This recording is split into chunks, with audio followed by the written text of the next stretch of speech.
Good afternoon sa inyo. Update tayo sa mga ginagawa natin sa bahay na to. Ay, mga bintana na.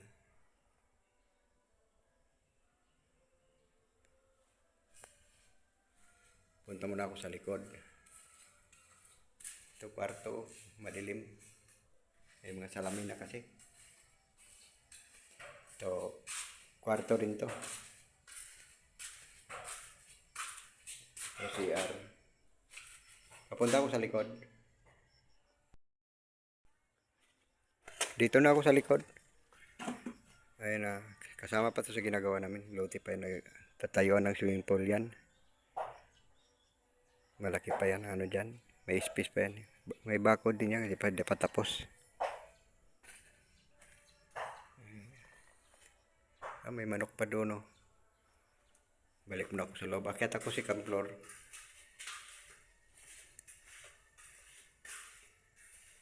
Dami ng gamit. Madilim ang kwarto nito, mga gamit dito. Pero wala pa tong bagong bahay pa lang to eh. Hindi pa lang nga tapos. Malapit na rin to matirahan. Ito sa mayan dito ako sa hagdan. Akit ako sa floor.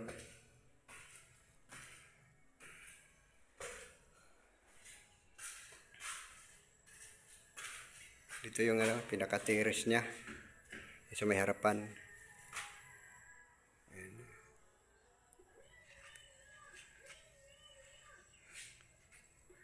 Iikot muna tayo, punta tayong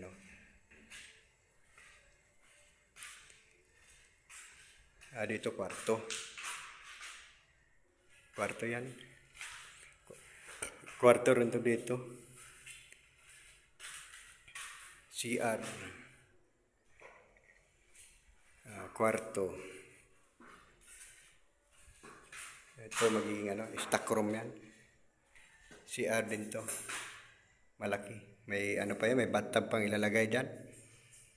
Itong itong master bedroom.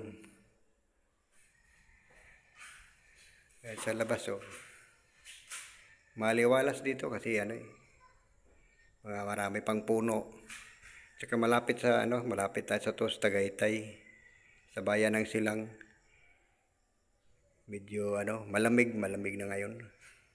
Kahit di ka na mag-aircon. Akit ako third floor.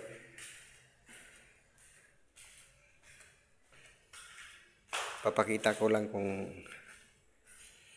may update ako.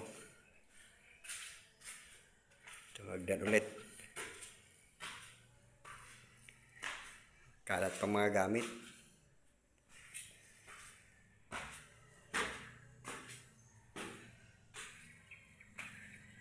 Ito yung harapan.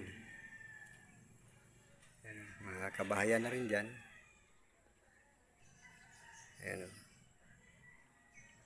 marami na rin bahay dyan.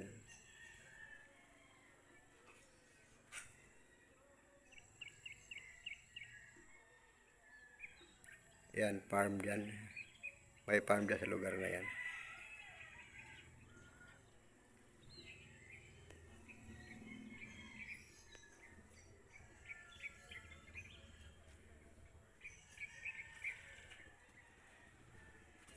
Dami pang puno. May farm din dito banda. Yes, may mga niyog na yan. May farm din dyan.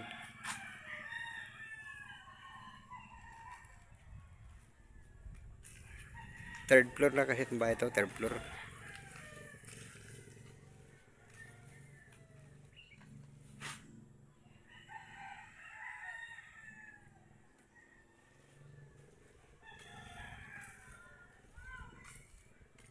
Ito yung likod.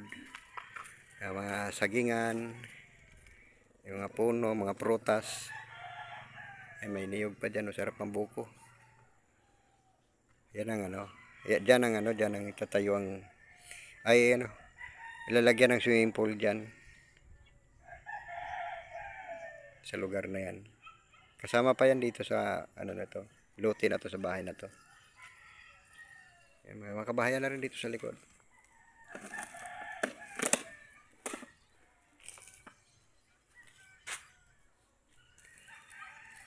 Pinaka-penthouse niya. Pwede magpahinga. May kwarto. Pwede rito gawing kwarto dito sa Si maluwag to eh. Maano rin to eh. Pwedeng lagyan ng tulugan eh. Pwede nga dito gawa ng lagyan ng kubo para mas mas maaliwalas.